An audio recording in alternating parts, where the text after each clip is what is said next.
asrar kali ini kita akan berbicara satu sosok makhluk Allah yang mulia dari kalangan manusia, yaitu para ahli warisnya para nabi.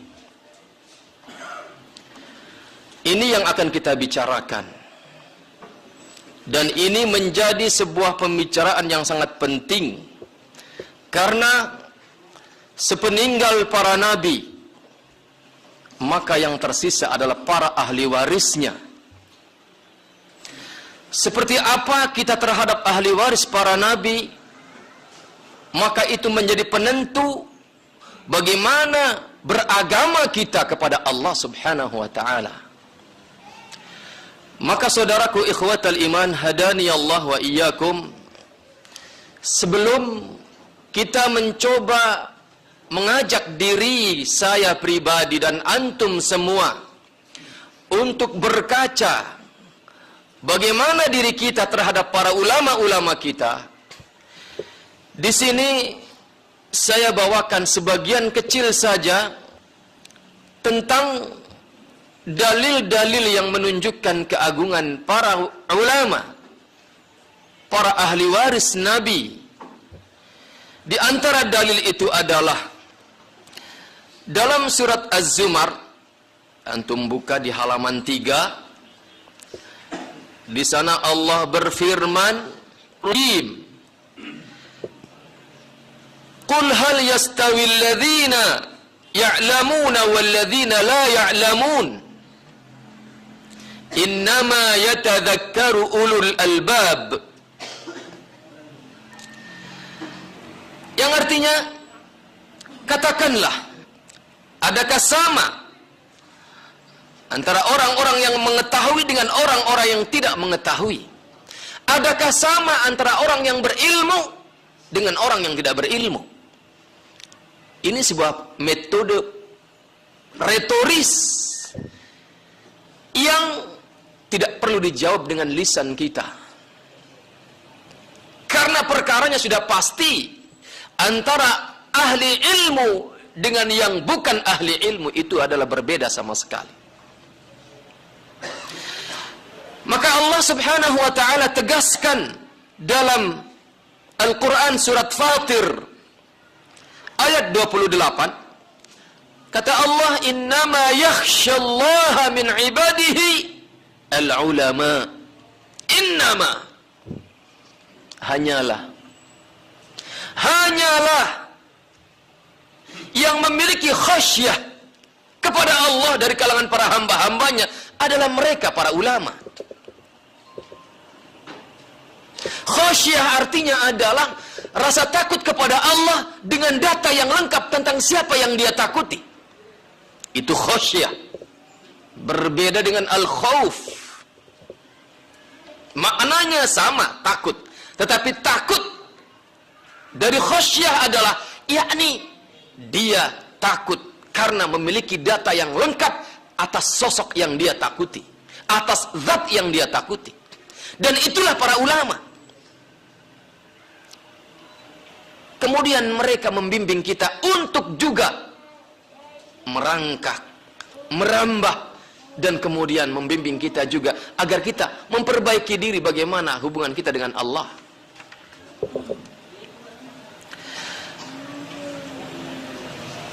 Masih banyak ayat-ayat yang lain.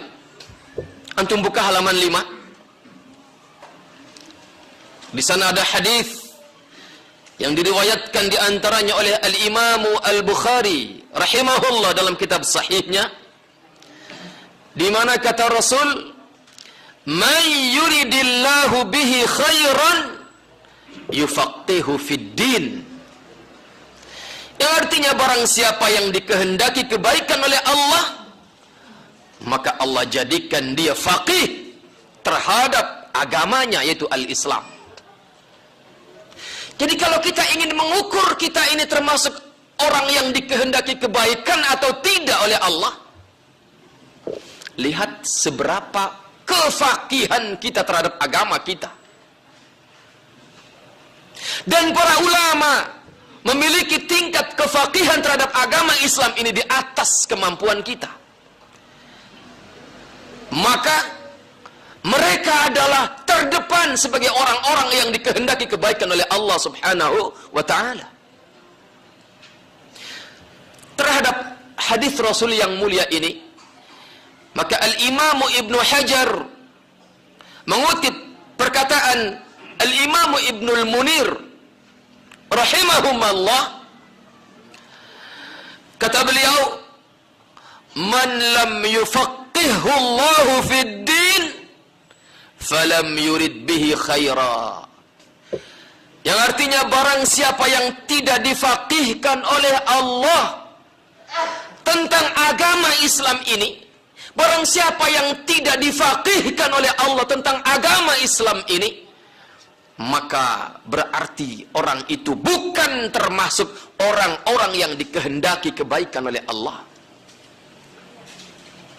Faqih terhadap agama artinya faham tentang agama, kemudian dia amalkan apa yang dia fahamkan.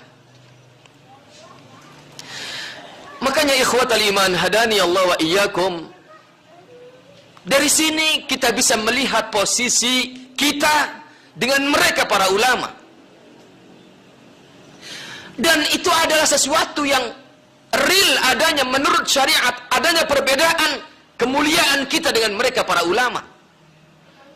Maka Rasul mengatakan dalam sabdanya, fadlul alimi 'alal 'abidi, keutamaan seorang ulama di atas keutamaan seorang ahli ibadah itu kafadlil qamari ala sairil kawakib lailatul badr, itu adalah bagaikan keutamaan rembulan di malam purnama di atas bintang-bintang yang lain. Antum lihat bagaimana menonjolnya rembulan di malam purnama dibandingkan dengan bintang-bintang yang ada di malam itu. Seperti itulah para ulama di atas kita. Innal anbiya'a al-ulama'u hum warathatul anbiya, kata Rasulullah. Para ulama itu adalah ahli waris para nabi. Innal anbiya'a lam yurithu dinaran wala dirhaman wa innama warathu al-ilma. Dan ketahuilah sesungguhnya para nabi itu tidak mewariskan dirham, tidak mewariskan dirham, tidak mewariskan dinar, tidak mewariskan harta benda, tetapi mereka para nabi mewariskan ilmu. Faman akhadha bihi faqad akhadha bihadzin wafir, maka barang siapa yang telah mengambil ilmu itu, maka dia telah mengambil bagiannya yang berlimpah. Dan itu adalah para ulama. Saudaraku ikhwatal iman hadani Allah wa iyyakum, bahkan dalam hadis yang lain Rasul menjelaskan bahwasannya kemuliaan seorang saja dari kalangan ulama itu lebih mulia ketimbang 1000 orang ahlul ibadah. Ya, satu orang saja seorang ulama memiliki kemuliaan lebih mulia ketimbang 1000 dari kalangan ahli ibadah.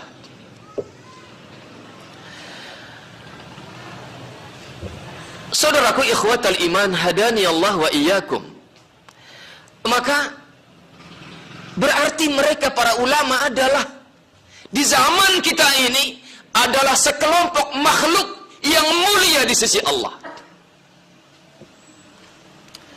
Dikala Rasul masih hidup, maka mutlak beliau adalah sosok makhluk hidup yang mulia. Maka sepeninggal beliau, siapa yang kemudian mengambil kedudukan yang mulia itu? Tentunya adalah para ahli warisnya. Siapa ahli waris Rasulullah? Siapa ahli waris para nabi-nabi Allah? Para ulama. Maka ikhwatal iman hadani Allah wa iyyakum, kita sebagai ahlus sunnah, kita sebagai ahlus sunnah wal jamaah harus memuliakan apa yang dimuliakan oleh Allah, harus menghormati apa yang diperintahkan oleh Allah untuk kita hormati. Maka antum buka buku ini di halaman 9. Di sana ada firman Allah Subhanahu wa taala dalam surat Al-Hajj ayat 30. Ayat 30 di sini Allah berfirman, "Wa man yu'azzim hurumatillah fahuwa khairun lahu 'inda rabbih."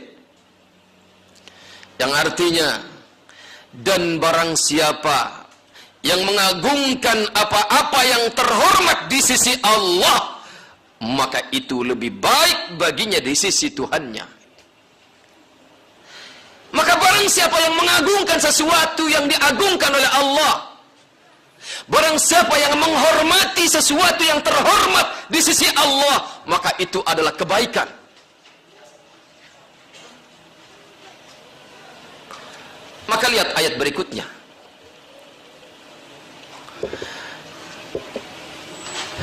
Allah berfirman di dalam surat Al-Hajj ayat 32, "Dzalika wa man yu'azzim sya'airallahi fa innaha min taqwal qulub." Yang artinya,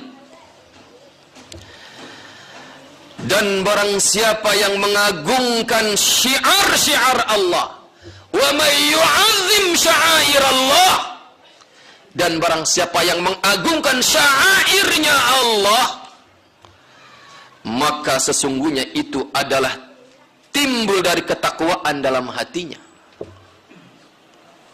Artinya bagian daripada bukti bahwasannya kita, antum semua adalah orang yang bertakwa. Di antara pembuktiannya adalah mengagungkan syair Allah.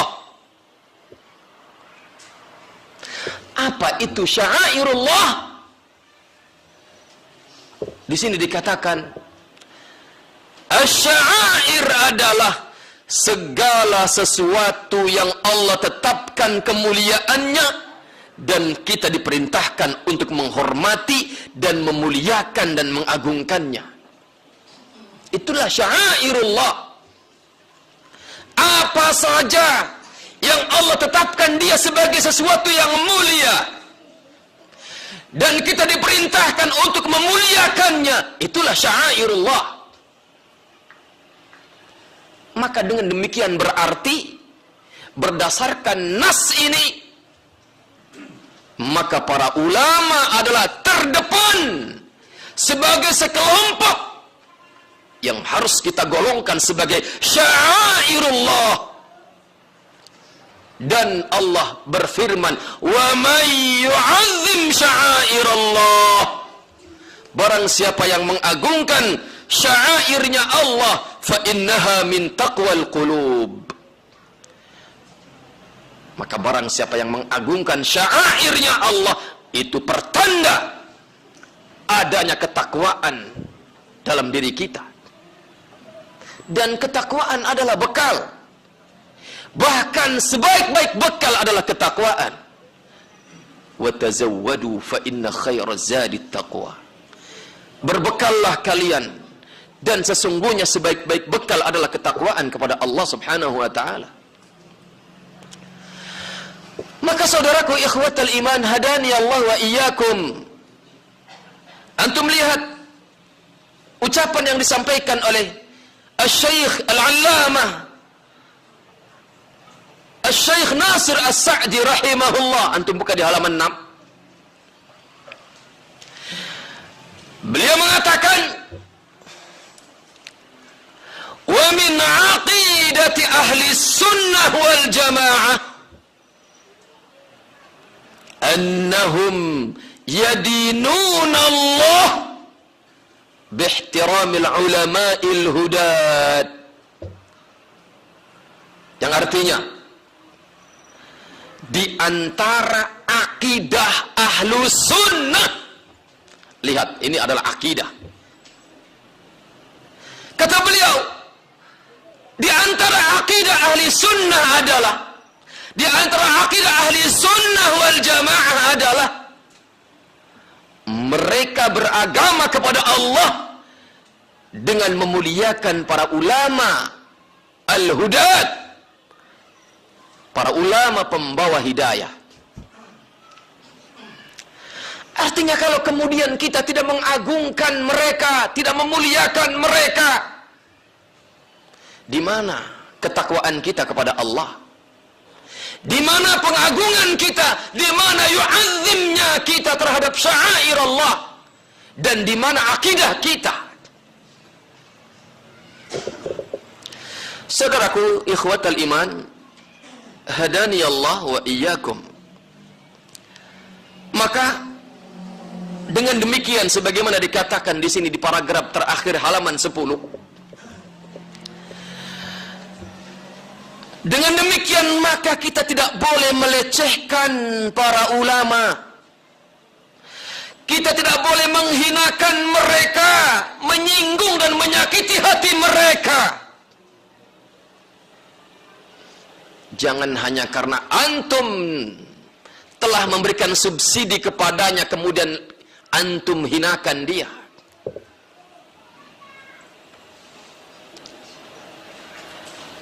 Saudaraku ikhwatal iman, hadani Allah wa iyyakum. Kenapa? Karena ketika kita menghinakan mereka, ketika kita menyakiti hati mereka, maka taruhannya adalah keburukannya bukan hanya akan menimpa kita secara pribadi yang telah tidak memuliakan mereka, tetapi keburukannya akan meluas kemana-mana. Dan jangkauan keburukannya, dampaknya bukan hanya di akhirat nanti, bahkan di dunia ini. Karena ikhwatal iman, hadani Allah wa iyyakum, sebagaimana dari ayat-ayat yang kita angkat di muka tadi, sebagaimana ucapan para ulama, sebagaimana hadis Rasulullah yang kita angkat tadi, mereka adalah sekelompok manusia yang dikasihi oleh Allah, sebagai kekasih Allah, orang yang dimuliakan oleh Allah subhanahu wa ta'ala. Maka barang siapa yang tidak memuliakan mereka, maka ancamannya adalah, sebagaimana di sini dikatakan, maka sungguh tepat dan benar ucapan yang mengatakan a'radul ulama ala hufratin min hufari jahannam.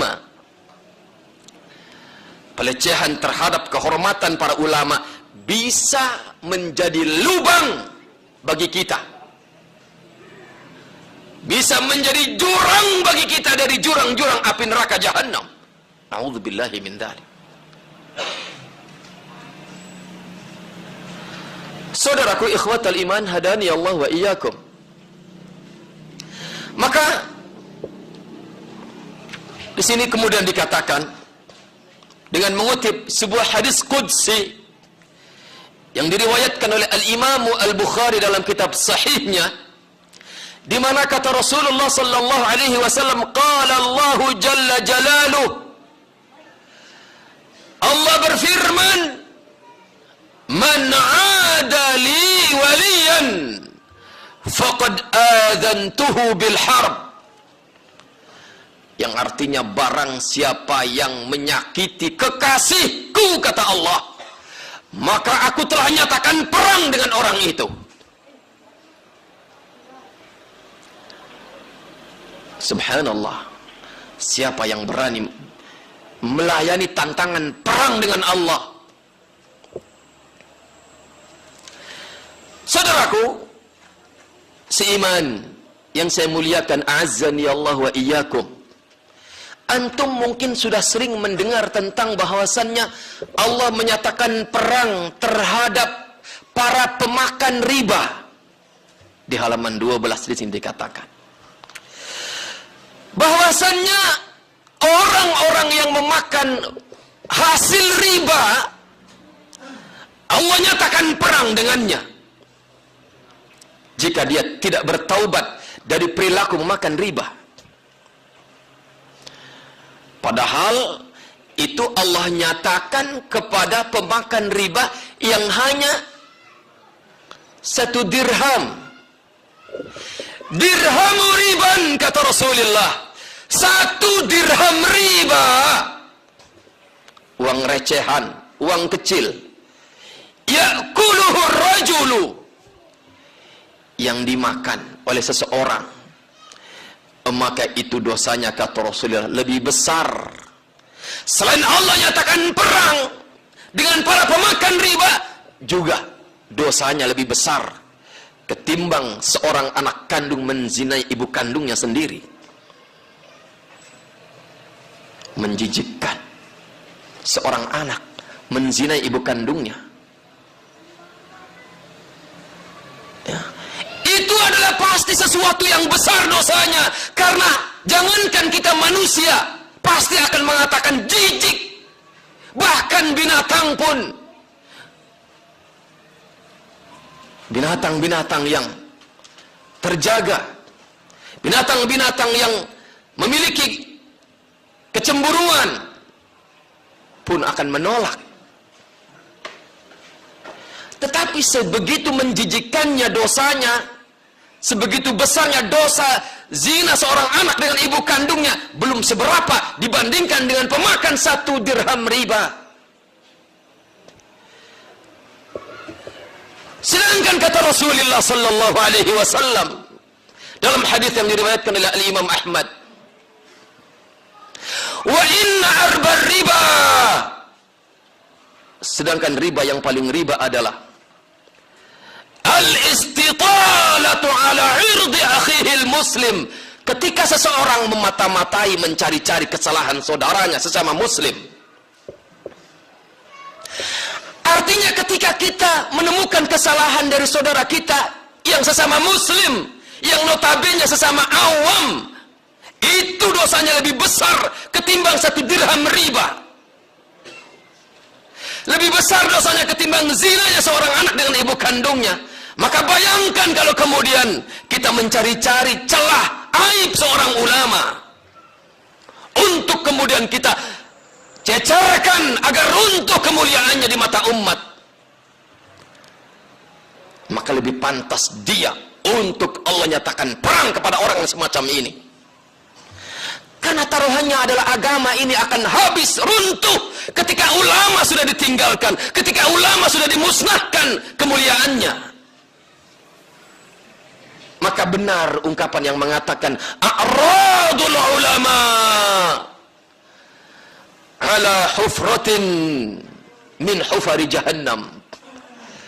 Pelecehan, penghinaan terhadap kemuliaan para ulama bisa menjadi lubang dari lubang-lubang neraka jahannam.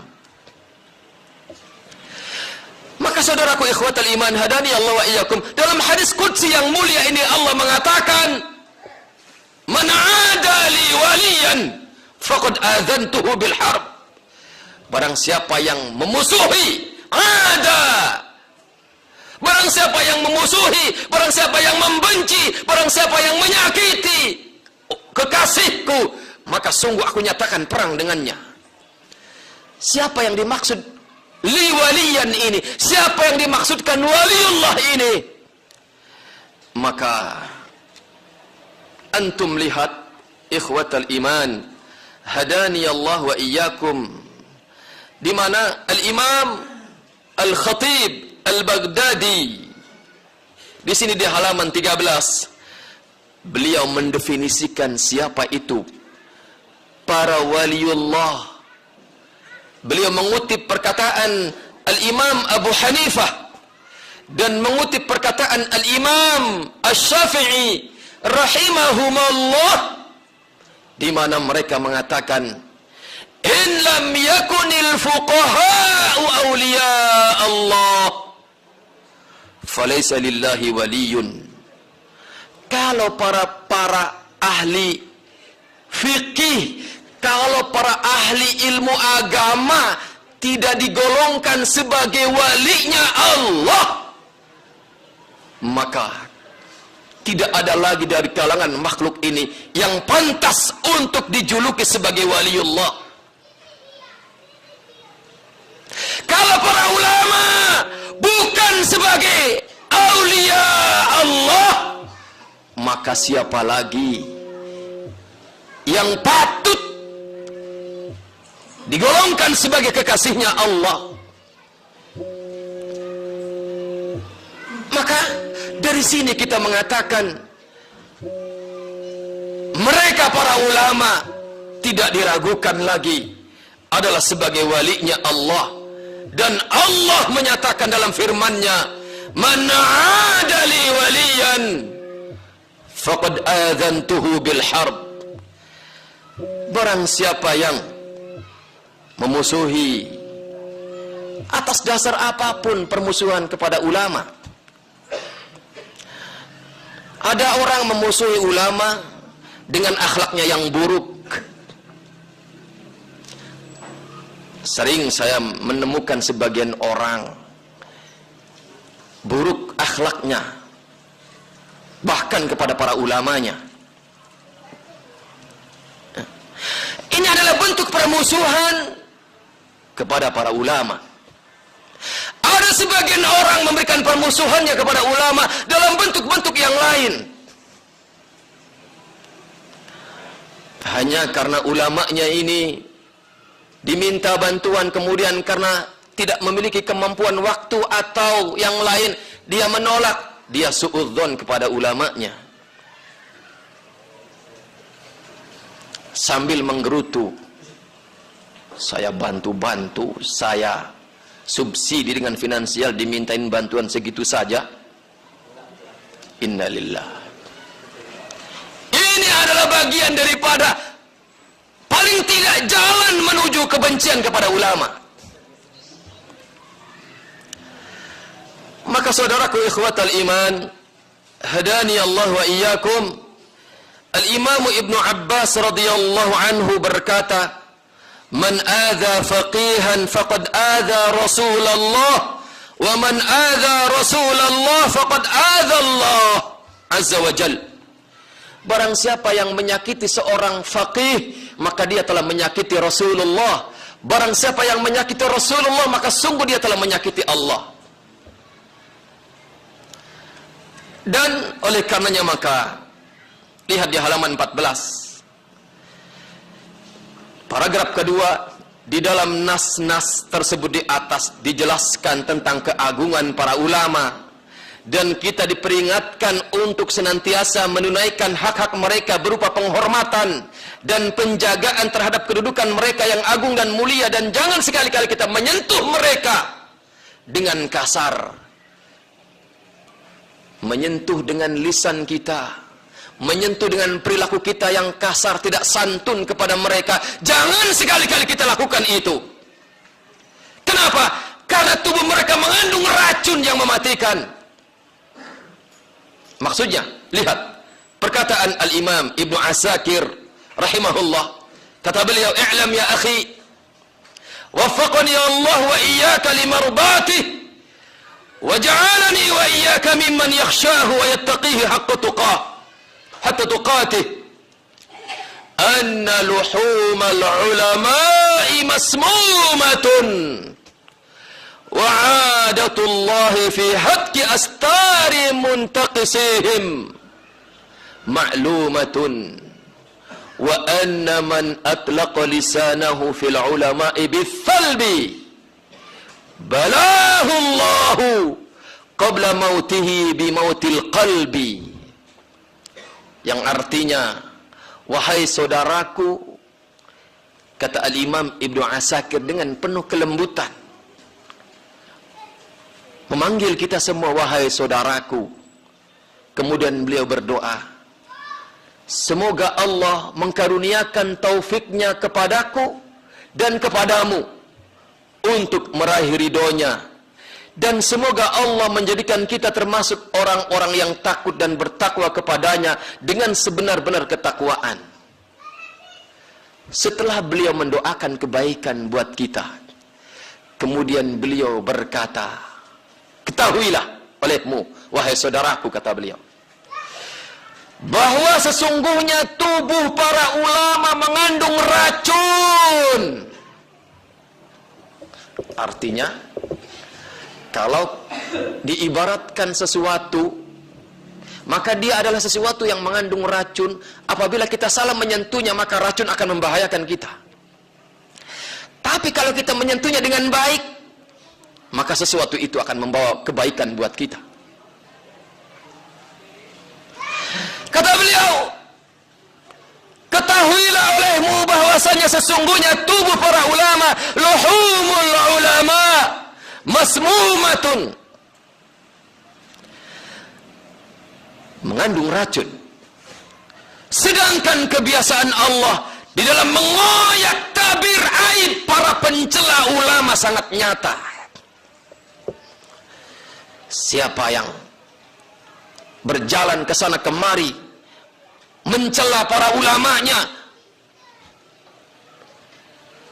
barang siapa yang berjalan ke sana kemari menggembosi para ulamanya, maka tunggu cepat atau lambat di dunia ini Allah akan singkapkan aibmu.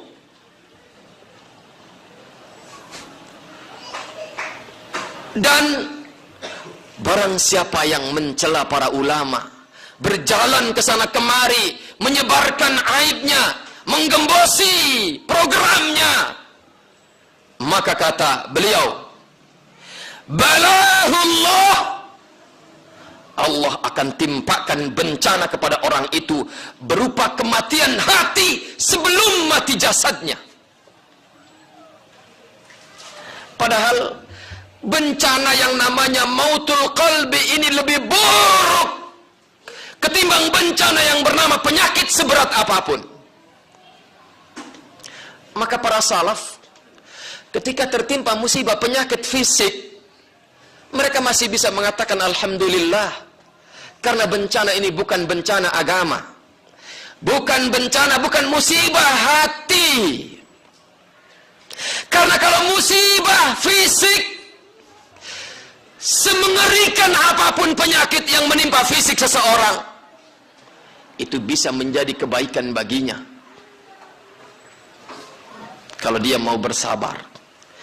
Tapi kalau bencana hati, mautul qalbi, maka pasti berbuah keburukan, kesengsaraan yang tiada ujung di akhirat nanti. Dan ini akan Allah timpakan kepada mereka-mereka yang menghinakan para ulamanya. Kemudian Al-Imam Ibnu Asakir setelah berkata begitu, beliau mengutip firman Allah, falyahdharil ladzina yukhalifuna an amrihi an tusibahum fitnah aw yusibahum adzabun alim. Allah berfirman, maka yang artinya hendaklah orang-orang yang menyalahi perintahnya takut akan ditimpa cobaan atau ditimpa azab yang pedih. Fitnah akan ditimpakan kepada orang yang menyalahi perintah Allah. Salah satu yang Allah perintahkan adalah wa may yu'azzim sya'airallah, mengagungkan syiar-syiar Allah. Salah satu syiar Allah adalah para ulama. Kita diperintahkan untuk mengagungkan mereka, kemudian kita selisihi perintah ini, maka akan ditimpa fitnah dan azab yang pedih. Dan fitnah di sini adalah sebagaimana dikatakan oleh Al-Imam Ahmad adalah asyirku. Artinya orang bisa saja berawal dari membenci para ulama, melecehkan para ulama, menggembosi para ulama. Bisa saja ini adalah jalan menuju kekafiran. Ini jalan menuju kepada kemusyrikan. Karena jalan kepada tauhid itu adalah melalui para ulama. Jalan menuju tauhid itu adalah melalui para ulama. Kemudian kita tinggalkan jalan ini, maka adakah jalan lain kecuali jalan menuju kekafiran dan kemusyrikan? Maka saudaraku ikhwatal iman, hadani Allah wa iyyakum, Kita perlu bertanya, kenapa kita melecehkan mereka? Kita tidak memuliakan mereka, kita tidak menghormati mereka. Padahal di zaman seperti ini, di kala manusia jauh dari ilmu, tumpuan harapan terbesar kita adalah kepada mereka para ulama, setelah kepada Allah Subhanahu wa ta'ala. Saudaraku ikhwatal iman, hadani Allah wa iyyakum. Sudah maghrib ya? Berapa? Masya Allah. Baik. Ikhwatal iman, hadani Allah wa iyyakum. Antum baca saja buku ini ya. Tetapi di sini ingin saya bacakan apa saja dampak buruk yang akan timbul akibat kita tidak memuliakan mereka, akibat kita tidak menghormati mereka, akibat kita meninggalkan mereka, akibat kita menggembosi mereka. Adalah di antaranya antum buka di halaman 26. Di antara keburukan-keburukan yang akan timbul akibat kita merendahkan para ulama adalah sebagai berikut. Yang pertama, penolakan terhadap kebenaran. Yang kedua, di halaman 28, pelecehan terhadap kebenaran dan ilmu itu sendiri. Kemudian menjauhkan manusia dari ulamanya, dan kemudian memuluskan rencana jahat musuh-musuh Islam. Ya, inilah di antara keburukan-keburukan yang akan timbul. Ya.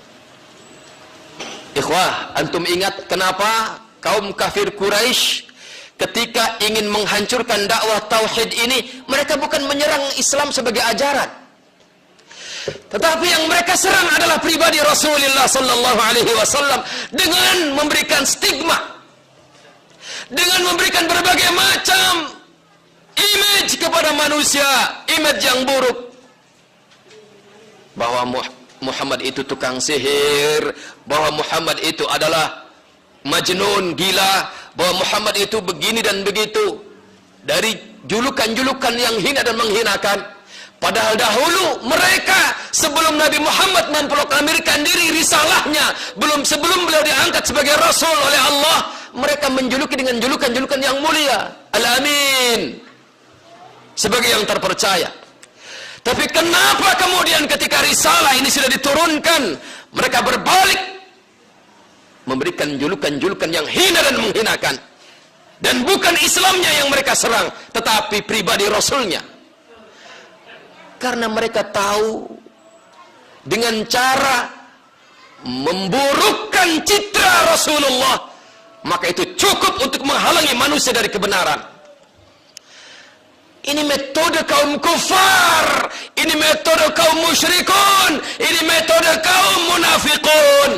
Tapi ajibnya, ada di antara umat Islam, bahkan umat Islam yang bermanhaj ahli sunnah wal jamaah, ikut menggunakan metode ini.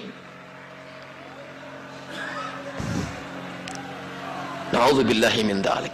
Maka sadarlah wahai saudaraku semuanya, ibaratnya adalah, kalau dalam bahasa yang saya sulit cari padanannya, padahal boleh jadi bahasa ini salah. Ibaratnya bekal kita untuk menuju jalan keselamatan atau guide kita itu cuman tinggal satu-satunya, para ulama kita. Ya, betul Al-Quran, As-Sunnah itulah panduan yang sesungguhnya. Tapi melalui siapa kita memahami keduanya? Maka jangan tinggalkan para ulama. Lihat siapa diri kita kemarin. Siapa diri kita kemarin? Kita adalah orang yang berkubang dengan bid'ah, khurafah dan kemusyrikan. Kemudian dengan jasa para ulama kita kenal dengan sunnah, kita tinggalkan kemusyrikan, kita tinggalkan bid'ah. Adakah kita bersyukur? Padahal dalam hadis Rasul mengatakan, binatang melata saja, di sini ada di kitab ini, buku ini. Binatang melata saja ikan-ikan di lautan saja semuanya memohonkan ampunan kepada Allah untuk mereka para pengajar kebaikan. Maka pertanyaannya, apakah binatang melata lebih bisa beretika mulia kepada para ulama ketimbang kita? Apakah ikan-ikan di lautan yang notabene binatang lebih bisa beretika baik kepada para ulama ketimbang kita manusia yang konon katanya makhluk yang beradab? Renungkan itu. Maka hati-hati dengan para ulama. Tubuh mereka mengandung racun yang mematikan. Hati-hati dengan para ulama. Bisa menjadi lubang neraka jahanam bagi kita kalau kita salah memperlakukan mereka. Na'udzubillah min dzalik. Sampai di sini, semoga kita bisa terbuka mata hati kita bahwa inilah para ulama kita. Ya. Subhanakallahumma bihamdika asyhadu an la ilaha illa anta astaghfiruka wa atubu ilaik. Assalamualaikum warahmatullahi wabarakatuh.